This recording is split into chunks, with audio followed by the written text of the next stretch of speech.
Greeting, ladies and gentlemen, and welcome to an episode of Bloodborne. This is going to be the playthrough that I was discussing on my community tab, done with post-commentary, and due to the fact that this is going to be, post-com, I can better, control my audio and whatnot, so the issues that occurred in the last playthrough shouldn't happen this time. So I'm just going to be discussing, what I've been doing and whatnot over, I guess during my kind of weekly upload schedule, I've decided to, start making a lot of videos kind of post commentary in this fashion, mainly due to the fact that I feel like, again, you have better control of your audio and whatnot. So when it comes down to this, I can obviously, turn this down and up depending on, what the circumstance is. So I'm going to record this playlist similar to how I did Bloodborne. It's going to be, about 30-minute segments and whatnot. And I know that that's probably a lot and whatnot, but I do kind of just want to get this one done because I just really wasn't satisfied with the playthrough that I had of this game, and so, I just really wanted it to be better. And as you can see, I'm over here sucking, pretty much. Sucking bad, pretty much rusty. I've been playing the other Souls games. So the rust is real at the moment, but luckily we still know how to curve around and get our backstabs that way, and that thread is done with. But yeah, that's about it, so this is what you can expect to see. I'm just going to be going over some things, perhaps even now that I am not having to focus on talking and playing at the same time, I can better explain what I'm doing and whatnot. So I'm obviously still going to be doing a bit of speedrun strats, and perhaps I can better explain how to deal with certain bosses and whatnot. Now, I don't necessarily think that, bosses early game might be the things that people struggle with, but at the same time, people are different, and so we do have to take that into account. So yes, I'm just going around picking up some items right now and getting ready to go to the Hunter's Dream, all that good stuff, But yeah, it's very interesting to come back to Bloodborne because it's, it's my favorite FromSoft game. Still, even after all the other stuff. I do enjoy Dark Souls 3. I enjoy Dark Souls. I enjoy all the actual Dark Souls and whatnot. But this one is just very satisfying to come back to. Very fast-paced combat and whatnot, and it's just overall fun. So I hope that this playthrough is obviously going to be a lot better. I am likely going to be skipping certain cutscenes, personally, maybe not necessarily every cutscene, but certain cutscenes. Yeah, the ones that I don't really feel are too great. When it comes down to certain dialogue, maybe I'll let the dialogue play out a little bit, and during that, I'll, maybe get a little quiet and whatnot. But again, I get to control the audio and whatnot, so depending on, how this sounds and how this goes, we'll go from here. But hopefully this isn't going to be too bad. I pretty much have my audio on, the second to lowest setting. And this playthrough, I know I'm going to be using a skill build, and I'm going to be using my favorite weapon in this game, which is the Threaded Cane. I mean, it literally has my initials, TC. How can I not use it? It's actually my favorite weapon in Bloodborne altogether and whatnot. It's a very underrated weapon. And hopefully I can show you the power of said weapon in this playthrough and whatnot. It's like you can dismantle any situation, safely deal with it effectively. It's very underrated, and the fact that people don't use it is, it's kind of saddening, But hey, perhaps I can show you the power here. Now, you want to know something funny? I was really putting off the Bloodborne playthrough because I know a really long time before I actually did the Bloodborne playthrough, I wanted to ask, did you want to see it? But I really didn't want to play it as a playthrough. I wanted to stream it because there's so much to do. There's so much that I can show you, in that way. But streaming just didn't work because I literally just couldn't have internet. So obviously we're just gonna come back down here, get some weapons, excuse me, pick up the rest of the items and whatnot. And now that we actually have a weapon, we can deal with things effectively. Ah, good old Threaded Cane. It's very refreshing to come back to Bloodborne and whatnot. Oh, and don't worry, you can expect to see playthroughs of the other Dark Souls games eventually and whatnot. Again, though, I mainly want to stream them. I really feel like they're games that just do better streaming. There's so many things that happens live, that you could probably just have a good laugh at and whatnot. So, that's pretty much what we're doing. And, obviously I'm going to be displaying a few kind of speed, quote-unquote, run strats a little. Picking up certain items that give you a nice little boost and whatnot. Pebbles, very important item. Dismantling situations. Word of advice to anyone getting in the Souls games in general. always take advantage of items that cause even just a slight bit of damage, because what that does is it causes an aggro. And so you will pull them away from, you know, unfortunate situations in relation to, like, maybe there's a crowd of enemies and you don't want to deal with that. So, you know, you just lock onto one, throw an item that causes a little bit of damage, and there you go. Getting my health back with that rally. Pushed him into the fire, that's why he did that little fire dance. It's hilarious. Absolutely hilarious. And this is a part that actually gets a lot of people stumped, but the power of the threaded cane that you will see right here and there. Dismantling situations allows me to deal with crowds from far away and whatnot. You know, the whip is really good for crowds, and beasts obviously because it has bonus damage. And the cane itself is very good for single targets because of the DPS and whatnot. Unfortunately, you can't charge an attack in whip mode, so, you know, no backstabs, but that's pretty much fine. Go ahead and get this shortcut opened. And now we're going to go ahead and try and fight this powerful enemy, and I won't really do too well here because, again, I'm pretty rusty, but, you know, might as well try to show you that, hey, you can. Although, again, you know, I'm probably going to make the game look a bit easier than what it actually is due to the fact that I know what to do already. I thought he didn't see me, but this is why he turned around and whatnot.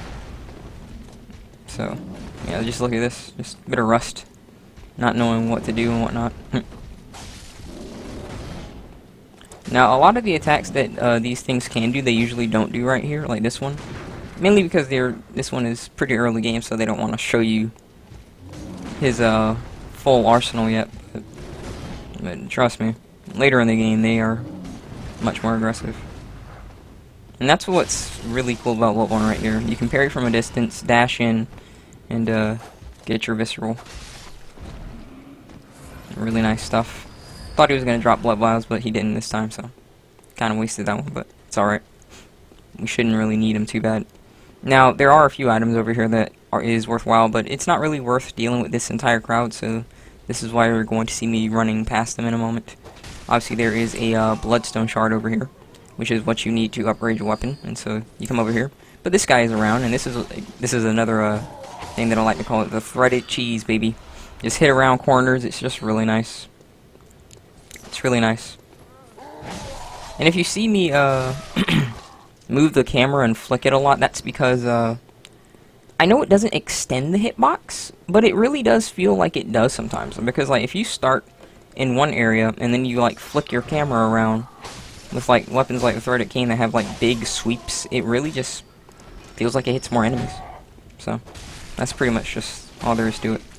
But yeah, it's not really worth killing all these enemies. Maybe you'll get a few bullets, maybe a few blood vials, but we really don't need them like that right now. And this is just some souls that you can come and grab and whatnot. But yeah, it's just a bit time consuming, and we can always just kill the crowd later if we so choose. And over here is, I believe, a bloodstone shard. Yes, it is bloodstone shard, yep. Just a few items that are useful. Blood vials, you see right there and whatnot. Over here by these crows is oil bombs, which is good for the cleric beast and whatnot. Ah, threaded cheese.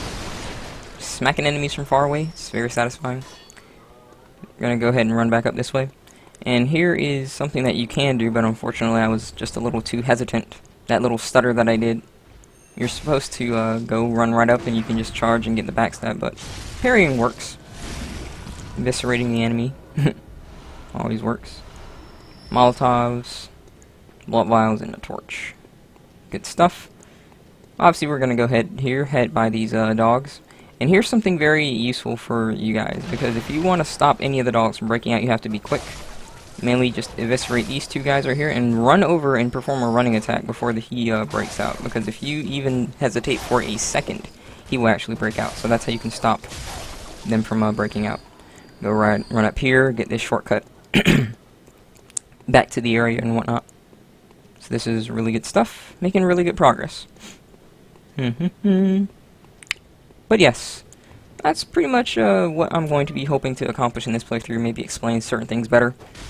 Maybe not necessarily the lore and whatnot. I feel like that's been done. Besides, I mean, it's bigger channels. I mean, I'm probably gonna talk lore in certain areas, like when I so desire it. But that's pretty much not going to happen too much this playthrough.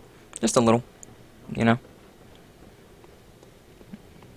Nothing over here. That's an upgrade material.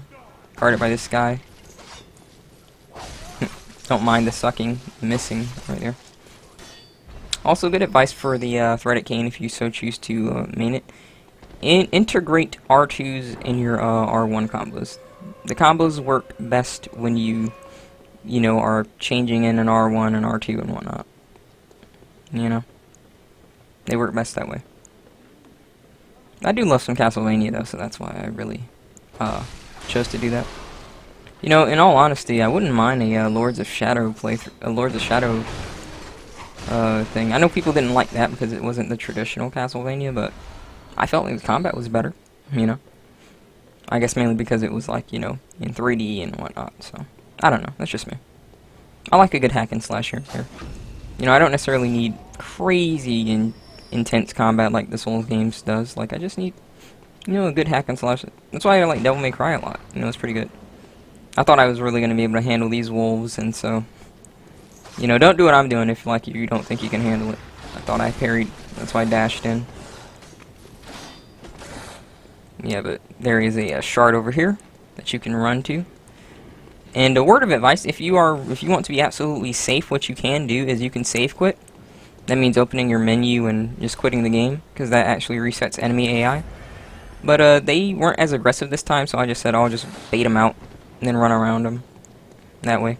Now they will chase you for a hot minute, so just let that be known. They're very strong early game. They will mess you up.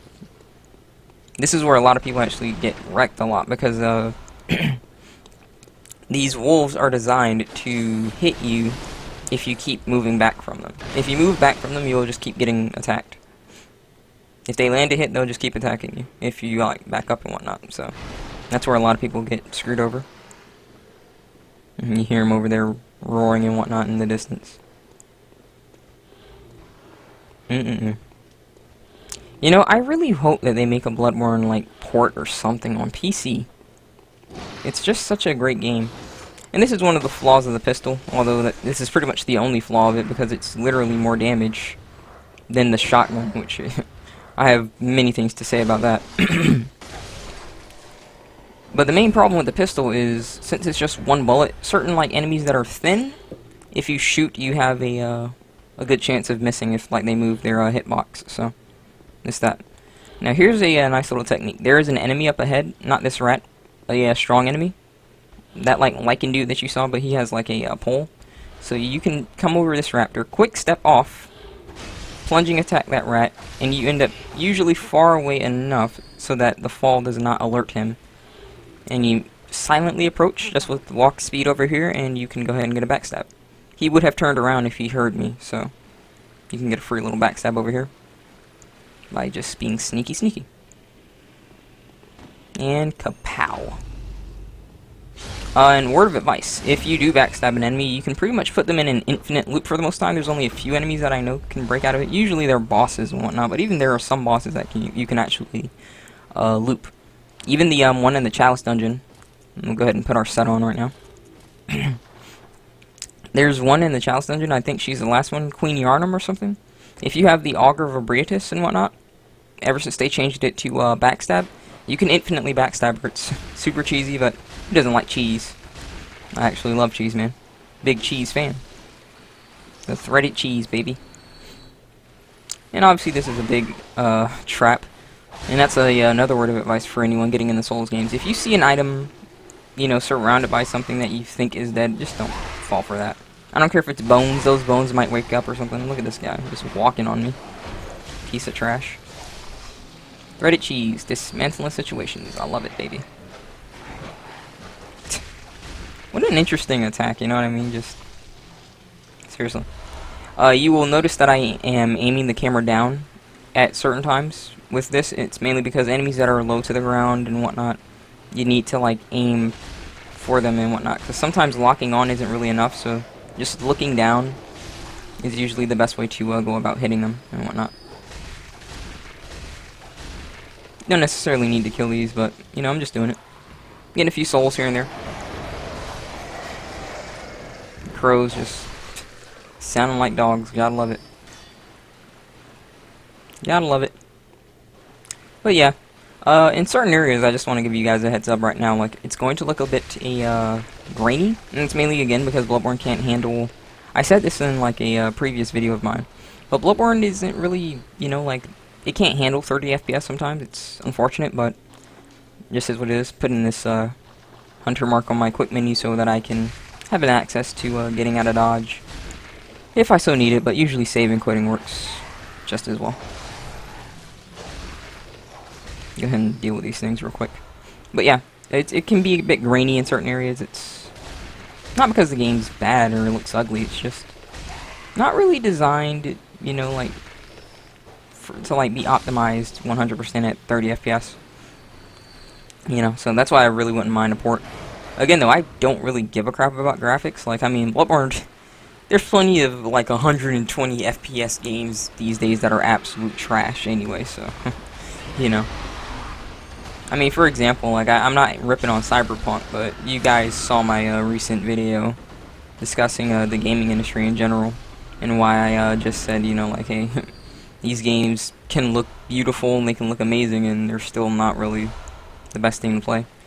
Now we go ahead and max out our blood vials right there. So yeah, I don't really mind a game not necessarily having the highest graphic setting. I just don't really care about that. It's not really that important to me, Obviously, I want my game to look good, but to the extent where the gameplay is garbage, I don't really think that I care that much, Like, Bloodborne can look pretty bad in some areas, like with the frames, but my goodness, is the gameplay good.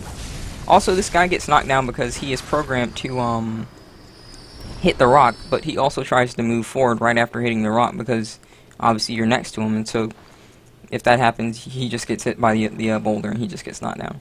Now remember, dismantle situations. We kept those pebbles because powerful enemies, you don't want to hit both of them at the same time. And here is the power of the threaded cheese. A lot of moves have a good amount of range, especially like the jump attacks, the moves that extend the whip forward. They really have good range, so you can go ahead and deal with that situation. And these enemies are designed to like retaliate a lot of times, so they'll try and hit you, but obviously they can't hit you because you're not within their striking distance. Power of the threaded cane right there. The only downside of this threaded cheese is literally just the fact that it just starts a little weak, but Bloodborne is designed in a way that really just gives a lot of weapons great damage, mainly because of the counter damage. The counter damage in this game, I think, is probably the strongest in Souls. I love it, but I hate it when it comes down to me getting hit by it. It's just a guaranteed one-shot sometimes. That's just how bad the counter damage is. But it's really good in certain instances, and I'm telling you, I really want to stream this game because there's so many playthroughs that I want to show you guys. I want to do like a Blood Level 4. I actually did a Blood Level 4 on my own, but, streaming that would be really nice. Really nice. Really, really nice. Because it's also a sign to show that, if I'm quitting or something, so you guys can go ahead and chew me out. You can chew me out if I was quitting or whatnot. It's a nice little sign of, that, hey, I did this. Nice little accomplishment. Not necessarily because I'm trying to brag, but, mainly because you heard that headshot. That little pew. That was a headshot sound effect. Although with a pebble, it's not really going to be doing any damage, so, yeah. The key to parrying these guys is to, just wait until, right about when they wind up, and then they're about to swing it, and there you go. And, rally is really good, because even as the enemy is continuing to die, you can go ahead and do this. Now, this is an enemy with aggressive tracking, and I just want to say something about Bloodborne. The tracking is horrendous sometimes. Like, an enemy will literally distort their model to track you. It's literally ridiculous. And so we're just going to make our rounds back over here. This leads back down to the dogs. But I'm just going down here because there are a few items that I want to pick up. And here is a nice little method for dealing with dogs, because these dogs are in fact atrocious. Shoot them in the face, dash over, and just handle them that way. Don't know why I swapped to my cane for that. Well, my whip, I mean, for that, but it's whatever. It works just fine. As you see, again, that just really is nice for the doggers. Deal with that. Now, it would appear that my audio isn't super loud, but It's actually fine. The problem with it is mainly that, unfortunately, I don't know why they designed the game like this.